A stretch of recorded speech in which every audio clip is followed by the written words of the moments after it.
Nathaniel's little sister, Gigi, and I've obviously known Nathaniel for my whole life. Not his whole life, lucky guy. And I've known Jane, obviously, for the 7 years that they've known each other, the 6 they've been together, and the 1 year of Ross and Rachel. Yes, I made a Friends reference. Will they, won't they? And I played with my parents that whole freshman year at Yale, and their relationship has been sort of vital to my personal happiness, because, let me explain why. So let's go back to 2008, which was an interesting year for my family. I finally escaped Nathaniel's nerd shadow at Hopkins and was cool enough to have some friends just in time to graduate. Nathaniel was finishing his junior year and starting his senior year at Yale, which was just super embarrassing for the whole family. And it was much like right now, it was an Olympic year, so my mother was dealing with the stress of having once again raised 2 non-Olympians. A tension that I have felt these past 2 weeks, finally subsiding.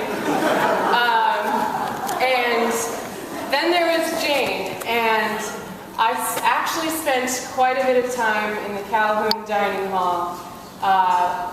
And Jane and I became very close that year, mostly because if you know Nathaniel, you know that he is unreachable by cell phone. And so Jane and I chatted, texted, I called her to let me into Calhoun, and all the Hoonies 09 were gracious enough to let me use their meal swipes. I think I used all of their guest meal swipes that year. And it was just so wonderful to sit at their table and feel, even though they're all 3 years older, feel that I was a part of their conversations, even though I barely understood a word. The only part that I really could understand, there are 2 parts that I could understand. The Guitar Hero, and when the hot brownies would arrive so that we could put ice cream on them. And so I was obviously very grateful to have Jane enter into my circle of friends.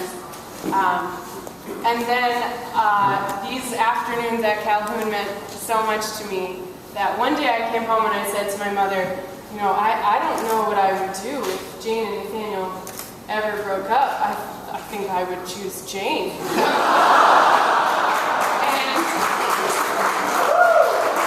And my mother looked at me and was partially shocked, but I could tell she kind of agreed.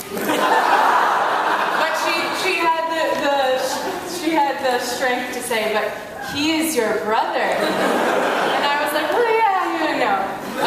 But you know, it's Jane. Have you met her? It's Jane. And so I was selfishly worried for a lot of their senior year about what would happen to them. And then they decided to move out to California. And a year or 2 passed, and meanwhile my mom and I have started playing Will They, Won't They Get Married, a new game. And finally Nathaniel tells us that he is going to buy a ring. So obviously I'm thrilled, scream like a girl because I am one.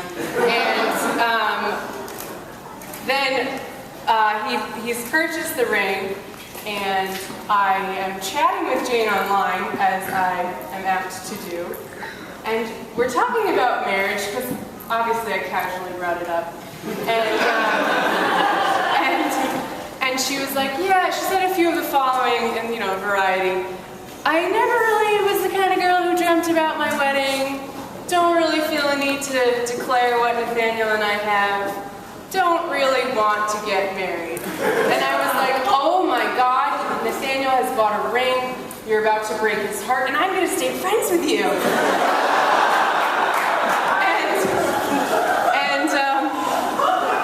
And so I was just a wreck until Nathaniel got that ring, and when I saw a picture of it, first I wondered why I didn't get better Mets tickets for my birthday, because clearly he had the cash, but then I was...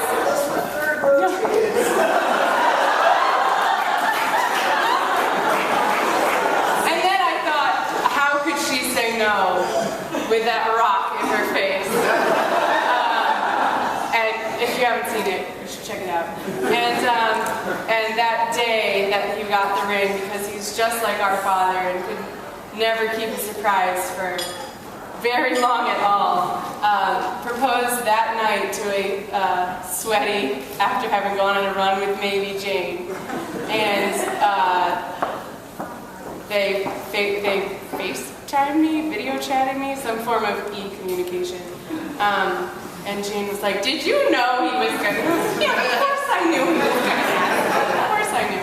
So from then on, I knew my favorite celebrity couple, Jundy, as I dubbed them. In their third year, you can ask them or ask my mother for the story at some point tonight, because that's a whole nother toast.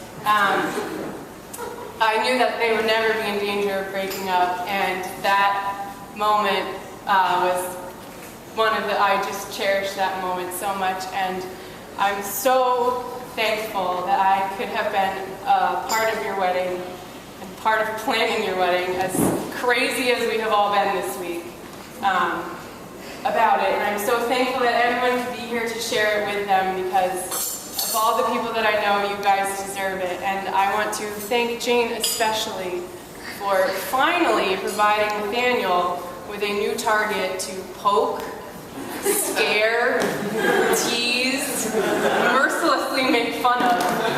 That is the best present a sister could ever ask for. So thank you, Jane, for that. And Nathaniel, keep making fun of her, because sometimes she deserves it. And I just want to say, I love you all, Marta. Cheers.